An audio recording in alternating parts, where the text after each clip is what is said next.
সবাইকে নববর্ষের শুভেচ্ছা।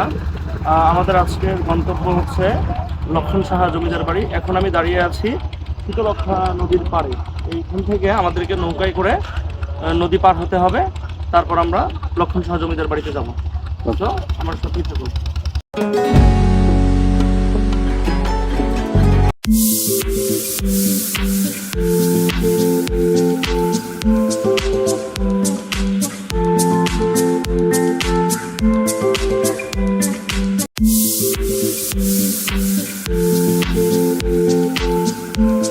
অবশেষে চলে আসছি লক্ষণ সাহা জমিদার বাড়িতে। এটা হচ্ছে নরসিংদীর পলাশ উপজেলায় অবস্থিত। তো চলেন এখন আমরা পুরো বাড়িটা ঘুরে দেখব।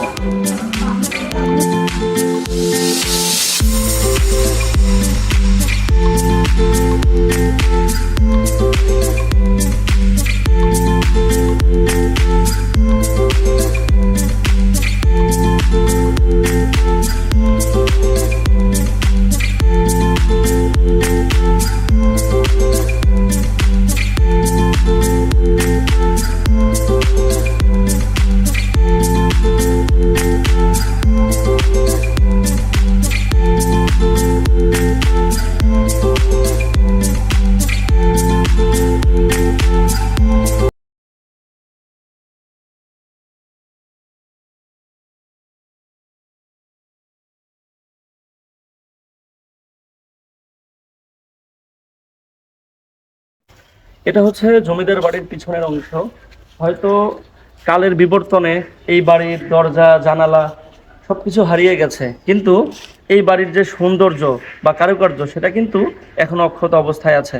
আবার এখানে পিছন দিকে একটা বাগান আছে। হয়তো এক সময় বাগানটা অনেক সুসজ্জিত ছিল, এখনো বাগানটাতে অনেকগুলো গাছ আছে। এই হচ্ছে লক্ষণ সাহা জমিদার বাড়ি। আজ থেকে প্রায় 200 বছর আগে লক্ষণ সাহা জমিদার এখানে ছিলেন। দেশভাগের সময় ওনারা এই বাড়ি ছেড়ে ভারতে চলে যান। তবে এখন পর্যন্ত এই বাড়ির যে কাঠামো সেটা এখন পর্যন্ত অক্ষত অবস্থায় আছে। প্রতিদিন দেখা যায় প্রচুর দর্শনার্থী এই জমিদার বাড়িটি দেখতে আসেন, এবং আপনারা যদি লক্ষ্য করেন তাহলে দেখবেন যে এখানকার কারুকার্যগুলো সেই প্রাচীন আমলের, যেটা বর্তমান সময়ে হয়তো করা খুব একটা সম্ভব না। এখানে প্রত্যেকটা দেওয়ালে যে মোজাইক করা এবং যে নকশাগুলো করা আছে এগুলো প্রত্যেকটা দেখে মুগ্ধ হওয়ার মতো। যদি বাইরের ভিউটা দেখেন এটা আরো অসাধারণ দেখতে।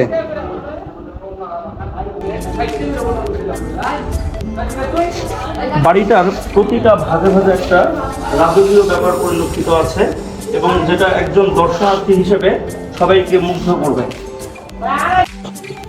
রাজবাড়ির প্রতিটা জায়গায় যেন একটা ইতিহাসের সাক্ষী। এখানে যদি আপনারা রাজবাড়ির অবকাঠামোটা দেখেন, এগুলো আমার মনে হয় না যে বর্তমান সময়ে কারো পক্ষে এত সুন্দর করে এগুলো করা সম্ভব। প্রতিটা জায়গায় যেন একদম নিপুণতার ছোঁয়া।